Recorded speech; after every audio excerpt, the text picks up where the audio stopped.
गंगा भारतवर्ष की एक ऐसी नदी जिसकी पवित्रता का महात्म्य अनिर्वचनीय है। वास्तव में इसकी पवित्रता को जितना वैशिष्ट्य प्राप्त है उतना ही लाजवाब है गंगा का दर्शन।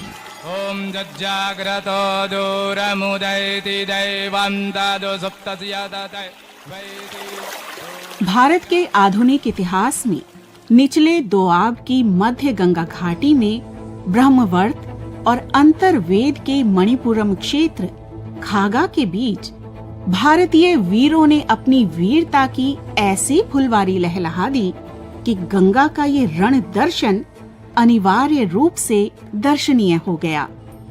यहाँ शहीदों के जिस्म से निकला लहू का एक एक कतरा पूरे रण क्षेत्र में अपनी खुशबू बिखेरता है। देश प्रेम और अपनी मातृभूमि के लिए स्वयं को न्योछावर कर देने और अपने बैरियों का लहू पी जाने वाली रक्त प्रियता यहाँ की फिजाओं में है। इसकी साक्षी है गंगा।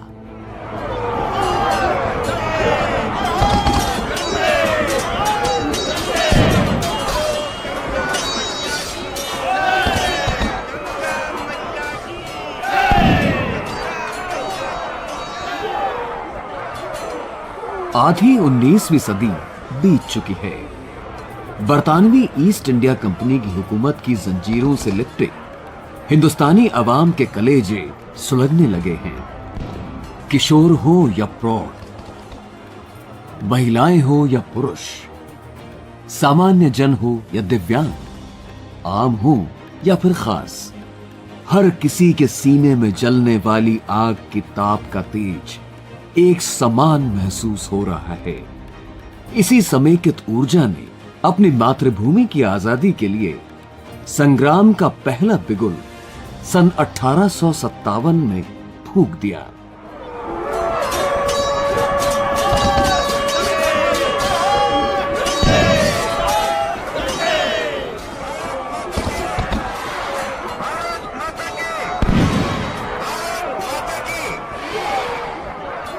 भारत में आजादी के लिए लड़े गए इस पहले संग्राम के नाद ने पूरी दुनिया का ध्यान अपनी ओर आकर्षित किया। इस क्रांति का सबसे प्रमुख केंद्र बना मध्य गंगा घाटी का मैदान। इसी मैदान पर आजादी की पहली लड़ाई का सबसे खूंखार और नरसंहारक युद्ध लड़ा गया, जिसमें अंग्रेजों की सेना का नेतृत्व कर रहा था स्कॉटलैंड का सबसे मजबूत और अपराजय सेनापति ब्रिगेडियर जनरल हैवलॉक। इलाहाबाद में 1857 की क्रांति प्रारंभ हुई तो जनरल नील को बनारस से बुलाया गया और वो फौज लेकर यहाँ इलाहाबाद आए। क्षेत्रीय अभिलेखागार उत्तर प्रदेश से जुड़े राकेश वर्मा। इस जनरल नील को जो है आगे बढ़ने से रोक दिया गया था, क्योंकि वहाँ जो है दरियाव सिंह बाधा बने हुए थे जो फतेहपुर के थे। उन्होंने जो है जनरल नील को रोक दिया और इस फौज को आगे बढ़ने के लिए जनरल हैवलॉक को बुलाया गया। उसको काफ़ी दिक्कतों का सामना करना पड़ा। इलाहाबाद से पश्चिम ब्रह्मवर्त यानी आज के बिठूर में धोंडूपंत नाना साहेब पेशवा का राज्य था। पूरब में वो दरियाव सिंह खागा के कारण सदैव सुरक्षित बना रहा। लेकिन जब दरियाव सिंह की गढ़ी को भेदकर बिठूर पहुंचने के लिए कंपनी सरकार ने हैवलॉक को मध्य पूर्व से मद्रास रेजिमेंट बुलाया तो मध्य गंगा घाटी का समूचा रण क्षेत्र सतर्क हो गया।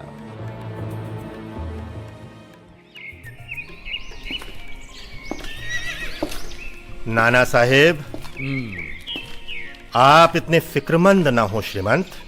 हैवलॉक हो या फिर नील, दरियाव सिंह के क्रोध के आगे उनका खागा पार कर पाना बड़ा मुश्किल है। वैसे भी आजकल उनके सुपुत्र सुजान का परचम चारों ओर लहरा रहा है। आपको खागा के वीर सिंगरौरों के साहस पर शक नहीं करना चाहिए। मैं चिंतित नहीं, सतर्क हूं अजीम, और न ही मुझे खागा के सिंगरौरों की वीरता पर तनिक भी संदेह है। चिंता की बात तो यह है कि नील जैसे क्रूर जनरल को रोककर हैवलॉक को बुलाना ही इस बात की सनद है कि हैवलॉक क्रूर नहीं, क्रूरतम है। और क्या आपको अब तक अफगानिस्तान और मध्य पूर्व में उसके कारनामों के किस्से सुनाई नहीं दिए? बिल्कुल सुनाई दिए श्रीमंत, पर अब हमें क्या करना चाहिए? दरियाओं के अतिरिक्त हमारा फिलहाल कोई और मजबूत सहायक नहीं, इसलिए अन्य पड़ोसी तालुकदार और राजाओं को पत्र भेजकर बिठूर की मदद के लिए संदेश भेजा जाए।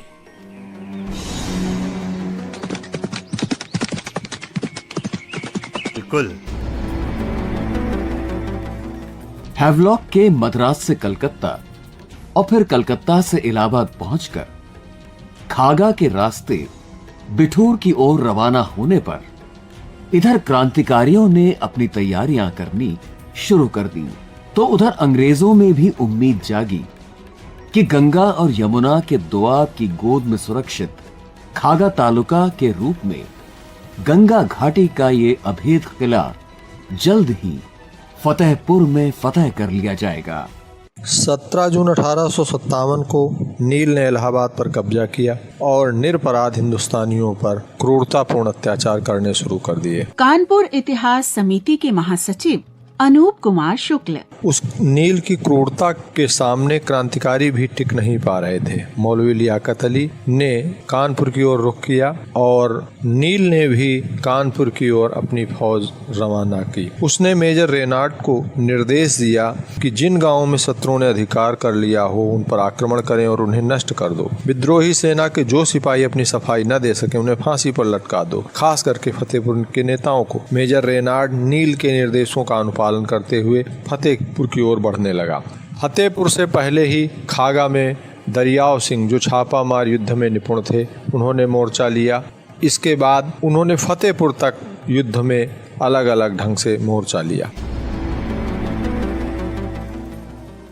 इतिहासवेत्ता और काशी हिंदू विश्वविद्यालय में भारत अध्ययन केंद्र के फेलो डॉक्टर ज्ञानेंद्र नारायण राय फतेहपुर में जो लड़ाइयाँ लड़ी गई वो इतिहास में अलग स्थान रखती है। यहाँ खागा से लेकर कानपुर के अहरवा तक युद्धों की एक पूरी श्रृंखला है। फतेहपुर की हार दरियाव सिंह के लिए चिंता का विषय तो थी ही, लेकिन नाना साहब के लिए भी ये एक अति चिंता का विषय। लिहाजा हैवलाक ने जैसे ही खागा पार कर लिया, बिलंदा की लड़ाई के दौरान से ही आगे तक यहाँ दरियाव सिंह के साथ उनके पुत्र सुजान सिंह, मौलवी लियाकत अली, ज्वाला प्रसाद, मोहम्मद अली, शमसुद्दीन, सूबेदार टीका सिंह, नाना के भाई बाला राव और तात्या टोपे आदि ने आकर लड़ाइयाँ लड़ी। और तो और अहरवा के युद्ध में स्वयं नाना साहब पेशवा को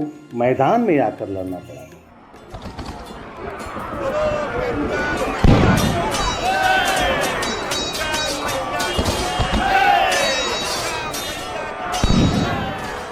यूं तो अहरवा के युद्ध के बाद हैवलॉक कानपुर में प्रवेश कर जाता है, लेकिन कानपुर में उसका प्रवेश इतना आसान नहीं था। अहरवा से पूर्व अंग्रेजी सेना को फतेहपुर में दरियाव के नेतृत्व में लड़े गए भीषण संग्राम का सामना करना पड़ा। मसलन बिलंदा का युद्ध, बेरोई का युद्ध, फतेहपुर नगर का युद्ध, औंग का युद्ध और पांडु नदी का प्रथम युद्ध अकेले जनपद फतेहपुर में लड़े गए। फतेहपुर के पत्रकार प्रेम शंकर अवस्थी।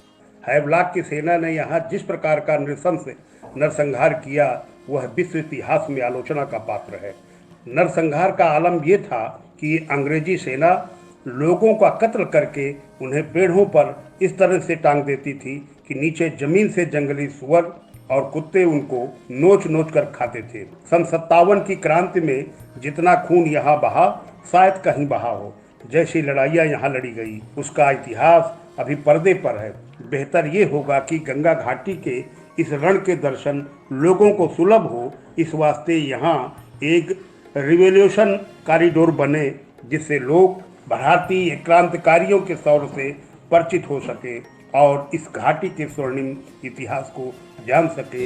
एक भगत की बात बताए, एक भगत की कि फतेहपुर के कैनवस पर हैवलॉक की उपस्थिति से पूर्व ही यहां दरियाव सिंह के पुत्र सुजान सिंह ने अपने शौर्य से इस मिट्टी का तिलक कर दिया था। 8 जून सन 1857 को खागा तहसील पर आक्रमण कर वहां अपने शासन की विजय पताका फहरा दी थी। बोलो गंगा मैया की जय, गंगा मैया की जय, गंगा मैया की जय। 9 जून को शहर फतेहपुर में क्रांति हुई और 10 जून को अखिल जनपद फतेहपुर पूरी तरह से आजाद हो गया। ये आजादी पूरे जनपद को 32 दिनों तक मयस्सर रही और खागा में अमन और आजादी की खुशबू पूरे 34 दिनों तक यहाँ की माटी को सुगंधित करती रही। अगर हम आजादी के पहले संग्राम का अध्ययन करें तो फिलहाल कोई भी ऐसा क्षेत्र हमें नजर नहीं आता जहां इतनी लंबी आजादी का प्रतिमान बना हो। केंद्रीय राज्य पुस्तकालय उत्तर प्रदेश के अधिकारी रूशी श्रीवास्तव। कहीं 3 दिन तो कहीं 4 दिन, कहीं कहीं तो वो भी नहीं। लेकिन दरियाव सिंह के नेतृत्व में फतेहपुर में लड़ी गई लड़ाई एक अप्रतिम शौर्य गाथा है, जिसका गान कम गाया गया। यदि इसको प्रमुखता से प्रसारित किया जाए तो यह 1857 की क्रांति के सबसे प्रमुख दर्शनीय केंद्रों में से एक हो, जबकि खागा में आज भी दरियाव सिंह की गढ़ी के अवशेष हैं। खागा में दरियाव सिंह की गढ़ी एक रोमांचक दर्शनीय स्थल है। इस गढ़ी में लाखौरी ईंटों से बने उनके महल की दीवारों के 2 भग्न मौजूद हैं।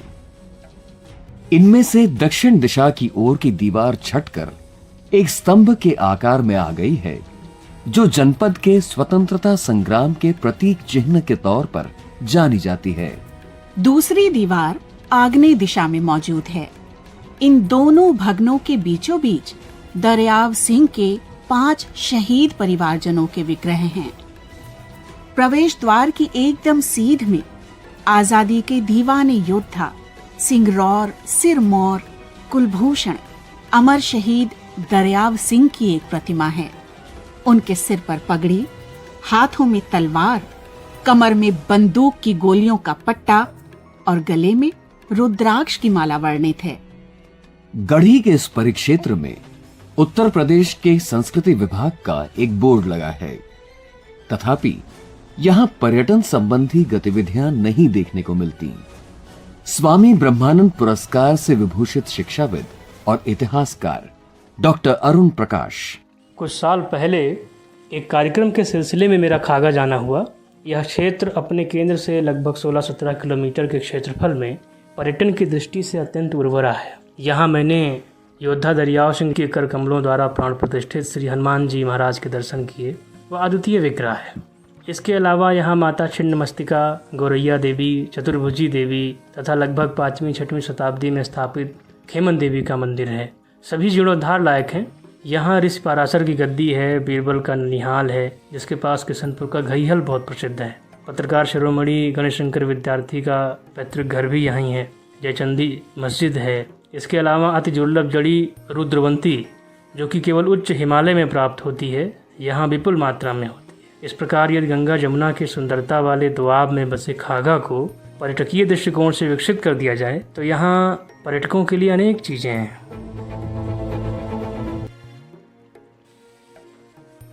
8 जून को आजादी का जो गुलाल उड़ाया, उससे मध्य गंगा घाटी में उतरते जेठ में भी वसंत आ गया था। आकाश से आ रही तपती धूप अब मखमली सी जान पड़ती थी।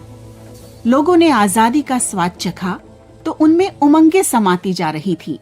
इसके चलते उनका उत्साह देखते ही बन रहा था।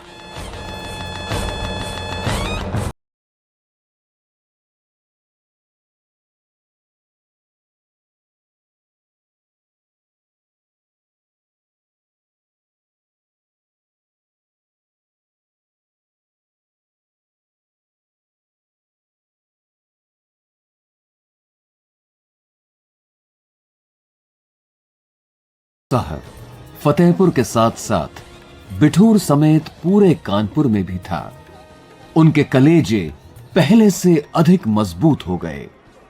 क्रांतिकारियों के उत्साहित नवदलों में एकता और उल्लास गहराता जा रहा था, जिसका फलन गंगा में कानपुर के सत्ती चौरा घाट पर 27 जून को सिद्ध हो गया।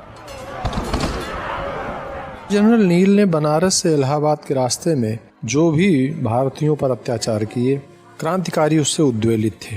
कानपुर इतिहास समिति के महासचिव अनूप कुमार शुक्ल, वह सभी अत्याचार ही सत्ती चौरा दुर्घटना के प्रमुख कारक बने। जनरल नील ने गांव के गांव जला दिए, गर्भवती महिलाओं की निर्मम हत्याएं करवाईं, बच्चों को संगीनों से गुदवाया। इस प्रकार के अत्याचारों की सूचनाएं इलाहाबाद, खागा, फतेहपुर होते हुए कानपुर तक पहुंच रही थी। लिहाजा इसी टेम्परामेंट से क्रांतिकारी प्रतिकार करना चाहते थे। 27 जून को उनको अवसर मिला जब सत्ती चौरा घाट से अंग्रेज विदा किए जा रहे थे। पूर्व योजना के अनुसार 40 नावों पर अंग्रेज सवार हो गए, मल्लाह बैठ गए और अचानक से बिगुलनाद हरदेव मंदिर से हुआ। बिगुलनाद होते ही मल्लाह नाव से कूद गए और दोनों ओर से गोलीबारी और इधर क्रांतिकारियों से जलते हुए तीर आदि छोड़ने से नाव में आग लग गई और लोग आपस में एक दूसरे को मारने लगे। नाना साहब को जब ये संदेश मालूम हुआ तो उन्होंने तात्या और अजीमुल्ला को निर्देश दे करके रुकवाया। वहाँ पर अंग्रेज महिला और बच्चे लगभग 125 की संख्या में बचे। सत्ती चौरा घाट की यह घटना बड़ी मशहूर है, जिसमें अंग्रेजों की अपार क्षति हुई। भारतीय प्रतिशोध के चिन्हों को देखने के लिए यह जगह पर्यटन की दृष्टि से महत्वपूर्ण स्थान रखती है। यहां बने चबूतरे पर बैठकर गंगा का पाट निहारने पर वो पूरी घटना बरबस ही आंखों के सामने से तैर जाती है। इस घाट को आज लोग मैसेकर घाट के नाम से जानते हैं। The boats have moored on the shore. All of you sit carefully. Getting a proper departure seems a bit difficult. The children are suffering on this hot June afternoon. You boys, hurry up!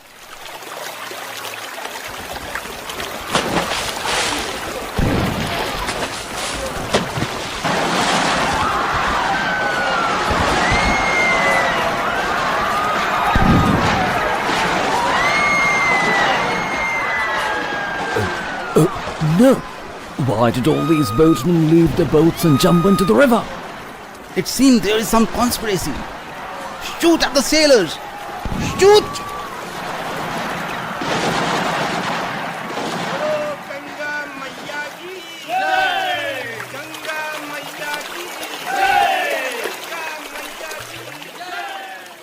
हम चाहते हैं कि इस घाट पर किसी न किसी रूप में सत्ती चौरा कांड की घटना के वृत्तचित्र भी उकेरे जाएं, ताकि लोग क्रांति की एक अहम पहलू को भी देखने वहां आने जाने लगे। सामाजिक कार्यकर्ता और इतिहासकार डॉक्टर प्रीति सिंह, इससे पर्यटन को भी बढ़ावा मिलेगा और लोग इतिहास से भी रूबरू हो सकेंगे। सत्ती चौरा की घटना ने अंग्रेजों की आंखों में खून ला दिया था। बौखलाए अंग्रेजों ने हिंदुस्तानियों को हर संभव नुकसान पहुंचाने का इरादा बना लिया। इसको अंजाम देते देते उन्होंने आज के नाना राव पार्क में लगे एक बूढ़े बरगद के पेड़ पर लगभग 135 हिंदुस्तानियों को सूली पर लटकाकर मार डाला।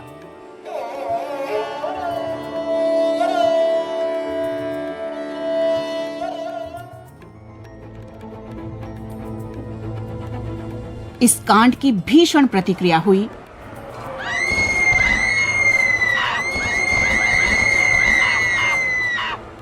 Federation of Indian journalist and activist के चेयरमैन और पत्रकार शांतनु त्रिपाठी।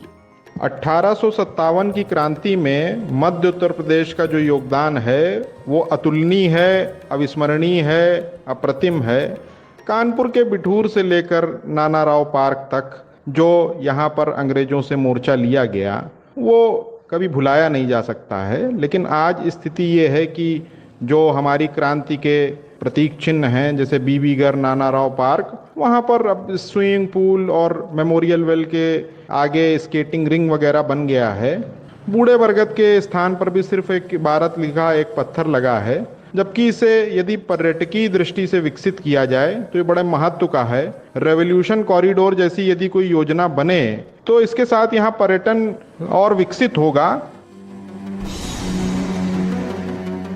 मध्य गंगा घाटी की लड़ाई में संग्राम का सबसे बड़ा योद्धा, जिसने अपनी सभी लड़ाइयों को मिलाकर लगभग 500 से अधिक युद्ध लड़े, उसकी स्मृतियों के दर्शन भी सबसे अहम पहलू हैं। वो योद्धा हैं वीर तात्या टोपे। फतेहपुर के बाद नाना के भी सैनिक तात्या टोपे, बाबा भट्ट और ज्वाला प्रसाद के नेतृत्व में शामिल हो गए। अनूप कुमार शुक्ल, इसमें मौलवी लियाकत अली भी शामिल थे। उन्होंने फतेहपुर में मोर्चा लिया। फतेहपुर की शिकस्त और औंग की शिकस्त, पांडु नदी की शिकस्त के बाद तात्या ने एक अद्भुत व्यूह रचना की, जो कि महाराजपुर और अहिरवा के युद्ध में प्रयोग की गई, जिसमें ईस्ट इंडियन रेलवे की जो लाइन बिछ रही थी उसके और जीटी रोड के मध्य में युद्ध स्थल था। एक तरफ आम के बगीचे जिनमें कच्ची दीवार थी और दूसरी ओर रेलवे लाइन। तोपखाना को ऐसी जगहों पर शिफ्ट किया गया और सबसे अंतिम छोर पर घुड़सवार सेना रखी गई। ये अर्धचंद्राकार व्यूह रचना में जनरल हैवलक का बेटा मेजर हैवलक भी फंस गया, लेकिन इस भयंकर परिस्थिति में मेजर हैवलक बच गया और उसने क्रांतिकारियों की मंशा को भांप लिया। जनरल हैवलक ने तात्या की व्यूह रचना और निशानेबाजी और गोलीबारी की बहुत ही प्रशंसा की है। बिठूर में आज भी तात्या टोपे का घर है, जो दर्शनीय है। यहां आज भी उनके वंशज का परिवार गुलजार है। तात्या टोपे के वंशज विनायक राव टोपे, हम लोग उनके वंशज हैं। इनकी धरोहर को हम लोग संभाले हैं। हमने यहाँ पर समिति का निर्माण किया हुआ है और आगे उनका स्टैचू भी बनाना है और जनता से यही अपील करेंगे कि आप लोग कभी यहाँ पर दर्शन करने आवें। भविष्य में उनका नाम चलने में आप लोग हमारी मदद करें। वही जज्बा, वही जुनून, अपनी मिट्टी के प्रति वही समर्पण और तात्या टोपे सी ही स्पष्टवादिता उनके वंशज विनायक राव में भी देखने को मिलती है। इसीलिए समाज और सरकार की ओर से भी टोपे के वंशजों के सम्मान में भी कोई कमी नहीं रहती। कानपुर के पत्रकार मृदुल कृष्ण मिश्र।